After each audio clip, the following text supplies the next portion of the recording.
Hello. What we're going to do in section 5.2 is we're going to learn sum and difference formulas for angles that do not have special properties but can be combined with can be split up into two angles that do have special properties. For example, sine of 15. 15 degrees is not a special angle on the unit circle, but we know two angles that have a combination that can be added or subtracted to get that angle. So what we're going to do is we're going to learn how to use these special properties and angles we already know to broaden our horizons on what angles we can get to do exact values. Right now, the only way you can find sine of 15 is to use your calculator. Let's look at these formulas. Notice that there's two formulas for sine, two formulas for cosine, and two formulas for tangent. The formulas for sine have two angles, alpha and beta, and they're split up in addition and subtracting. So for sine of two angles being added is sine of the first, cosine of the second, or A and B, plus, notice the same sign, cosine of the first, sine of the second. The second one is the subtraction sign. It's the same trig functions. The only thing that's changed is the subtraction sign moves right on into the formula. So I tell my students that sine has the same sign. S-I-N has the same as S-I-G-N.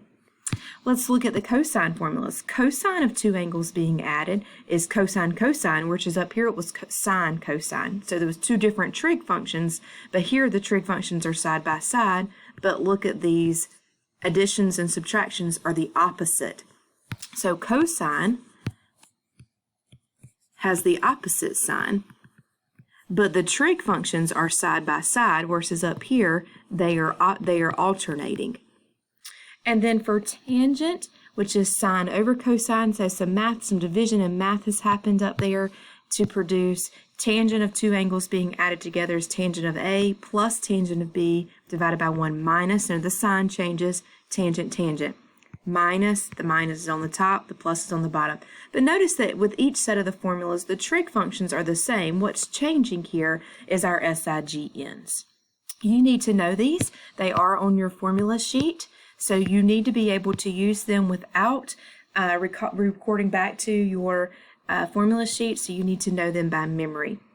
Let's try some of these. Let's use this example. Use the fact that 105 is 60 plus 45 to determine the exact value of sine of 105. So sine of 105 is the same thing as sine of 60 plus 45. Notice that 60 and 45 are both special angles on the unit circle.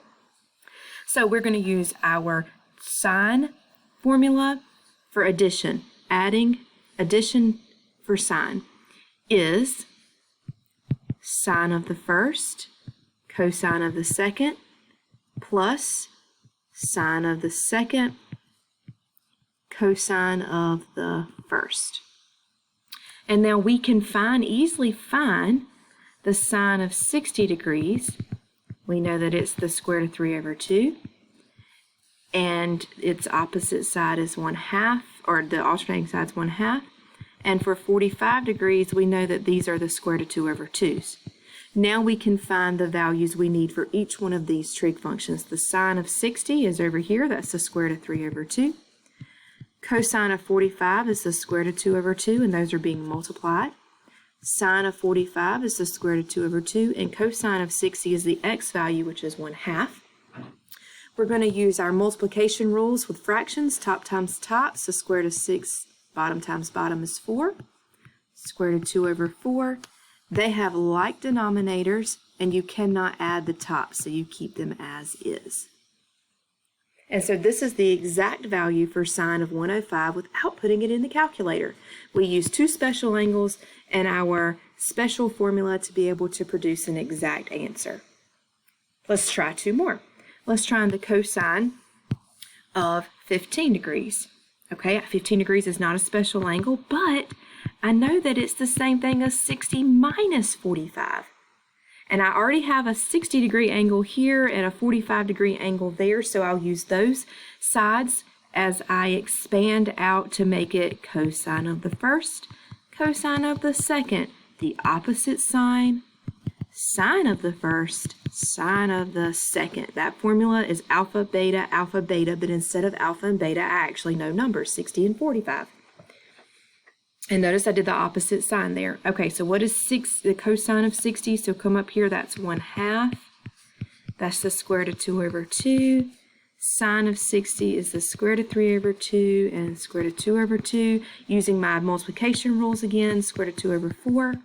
Square root of 6 over 4, which produces, can't add those tops together. They're not like radicals, but I do have a common denominator of 4. If I want to go over here and do tangent of 11 pi over 12, I'm not really sure what I do, but what 11 pi over 12 is, but you may not be familiar with it. That's actually the same thing as tangent of 165 degrees. So we need two angles that I can either add or subtract together to give me 165. The first two to come to my mind, and there are multiple sets, is 120 and 45. 120 and 45. So now I'm going to use my special formula for tangent and these exact values for these two angles to expand this out to get an exact answer.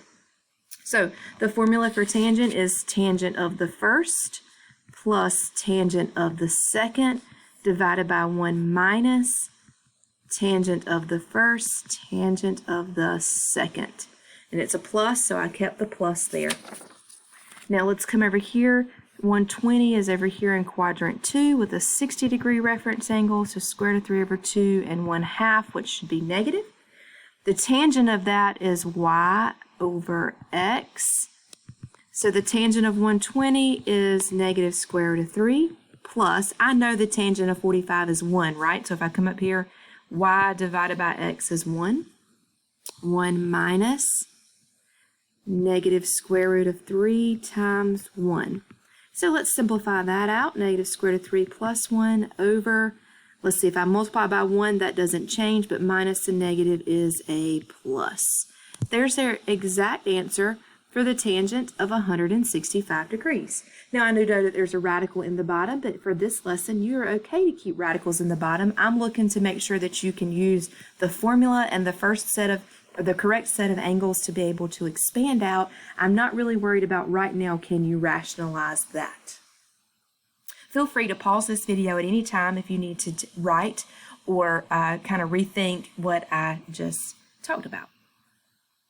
Let's look at some more examples. Let's look at this one. Cosine of 70, cosine of 40, plus sine of 70, and sine of 40. So this is already expanded out. So this is the expanded side, and it wants me to find the exact value of it. Well, I don't know the exact value of 70 and 40 without putting it in the calculator, but I can put it back together using and kind of reverse my direction in this formula. Cosine, cosine, sine, sine with a plus in between. If you look at your formulas, is right here. Cosine, cosine, sine, sine with a plus in between. So that's the same thing as cosine of the two angles being subtracted. So cosine of the two angles, because the trig functions are side by side, so that was a good indication. And for cosine, you use the opposite sign. And so that is the cosine of 30. 30 degrees over here is a 1/2 and the square root of 3 over 2.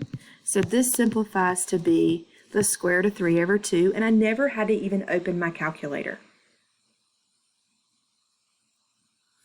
Now the next problem on the note sheet goes back to section 5.1 where you're verifying identities, verifying that the left side equals the right, and we've done that and you're successful in that. The only thing that's changed here is that in this verification there is a sum or difference formula there. So you can see that I have expanded that sum and difference formula using the formulas on the first page.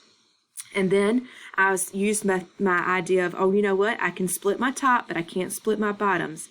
So this top got its own denominator. This top got its own denominator.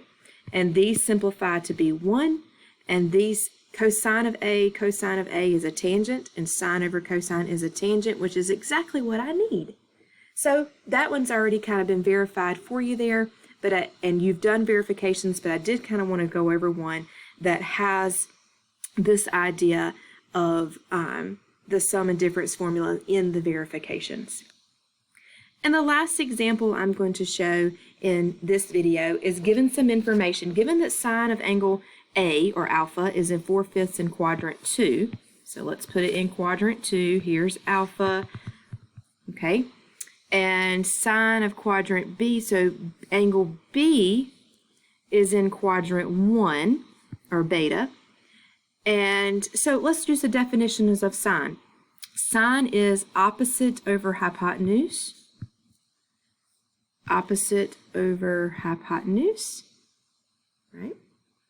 And it wants us to find the cosine of alpha plus beta. So let's go ahead and extend that out. So cosine of alpha, cosine of beta, use the opposite sign, S-I-G-N, and then sine of alpha, sine of beta. Now notice I don't know what the angle is, and that's perfectly fine. I just want to figure out what's the cosine of the angle. Cosine of the angle is the adjacent over the hypotenuse, so I need to use the Pythagorean theorem for both of these. Let's see, that would be 25 minus 16 is the square root of 9. That should be negative because I went to the left. 4 minus 1 would be the square root of 3, and it stays positive because it's over in the right in quadrant 1. So cosine of A, let's see, that's adjacent over hypotenuse. Cosine of B, adjacent over hypotenuse minus sine of A. Well, that was in the problem. I got that in sine of B. And so now we can simplify that out. That's negative 3 times the square root of 3 over 10 minus 4 times 1, which is 4 over 10. They have a like denominator of 10, so we can write that as negative 3 square root of 3 minus 4 all over 10. So the answers, these exact values, are not very pretty, but they are beautiful in the eyes of a math person, right? So this is, when you're given this information, put your information in the correct quadrant, expand your formula out, and then find the missing pieces and use your math problems. You have to remember that when you're finding the cosine of A, it is the ratio of the sides. So 3/5 is not the angle, that's the ratio of the sides. These formulas are very important for us to be able to expand out and figure out the exact value for angles that are not necessarily on the unit circle. So you need to find a way to remember these. Use note cards. You need to know this, what sine of alpha plus beta is. Sine, cosine, cosine, sine, with a plus in between. Sine has the same sign, but it has opposite trig functions. Cosine has opposite signs, but the trig functions are side by side. Tangent of A plus tangent of B, 1 minus tangent A times tangent of B. The signs flip on the top and the bottom. I need you to be able to know these, and use these to be able to expand out to get an exact answer, which is what we did on the first page, or be able to condense back down to get an exact answer, to be able to verify, or find what you need and never even know the angles. But you know when their position and their sides will help you get the exact answer. Feel free to rewind this video, pause it, write down what you need to write down, and think about and re-listen to what I said.